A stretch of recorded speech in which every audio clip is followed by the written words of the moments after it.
think about the rooms where you feel most at ease. Not the ones that impress you, but the ones that welcome you. The ones where you can sink into a chair and feel your shoulders drop. Where the light feels right. Where the air itself seems warmer. Chances are, those rooms have one thing in common: wood. Not because wood is a design trend or because it matches a particular color palette, but because wood has a quality that no other material can replicate.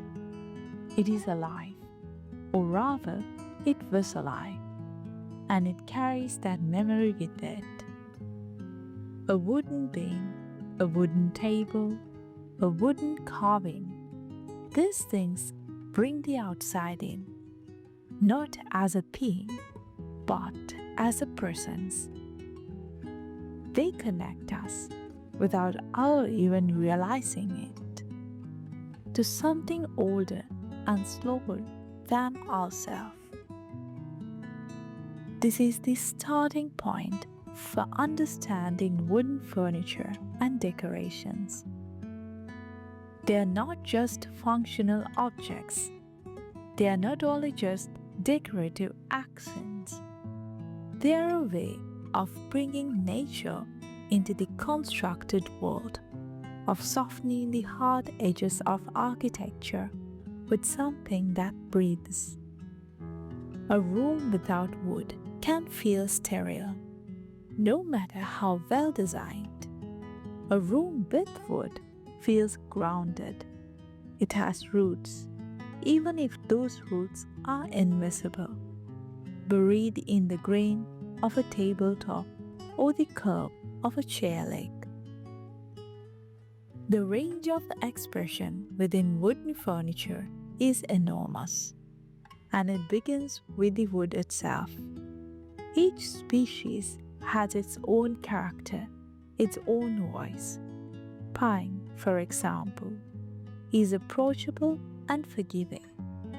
Its grain is often full of knots and swirls, giving it a rustic, friendly appearance.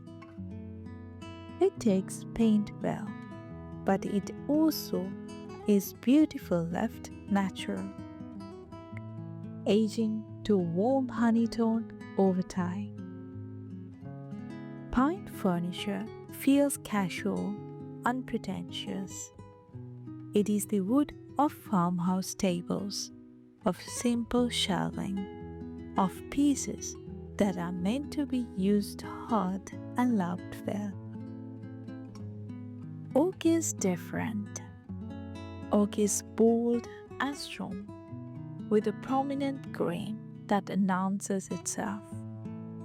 It has been used for centuries in everything, from shipbuilding to cathedral doors. And that history shows in its character. Oak furniture feels substantial, enduring. It doesn't whisper, it speaks. A solid oak table or a cabinet is a piece that will outlast its owner, that will stand through generations of use and still be standing. There is a certain humility in that. The object knows it will be here for long after you're gone, and it carries that knowledge quietly. Maple offers something else entirely: a clean, even grain and a pale creamy color that feels modern and fresh.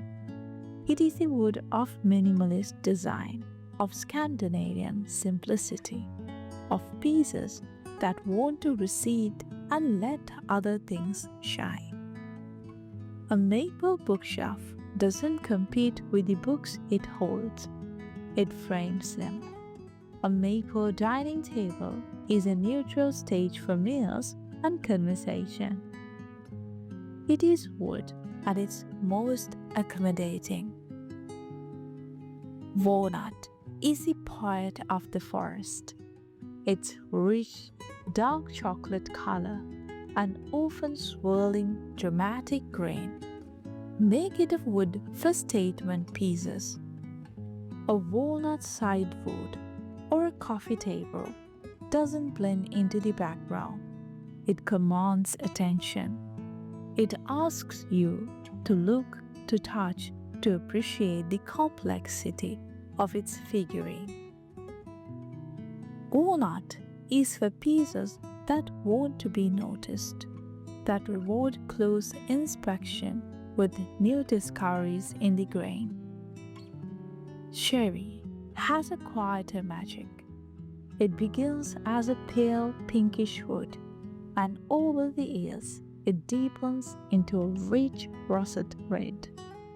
A cherry chest of drawers is not the same object at 20 years old that it was when new. It has matured, darkened, taken on a patina that reflects its history. Living with cherry is a lesson in patience, a reminder that some things are better with time. These are just a few common species, but the world of wood is vast. Ash, with its bold straight grain and light color, is strong and springy, perfect for bentwood furniture.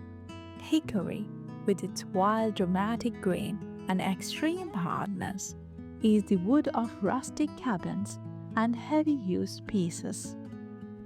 In the world that often feels disconnected and disposable, wooden objects offer something else: continuity. They remind us that things can last, that care matters, that beauty accumulates rather than fades. I'm curious to know your ideas on this. Please share your thoughts in the comments below. So until next time, happy decorating.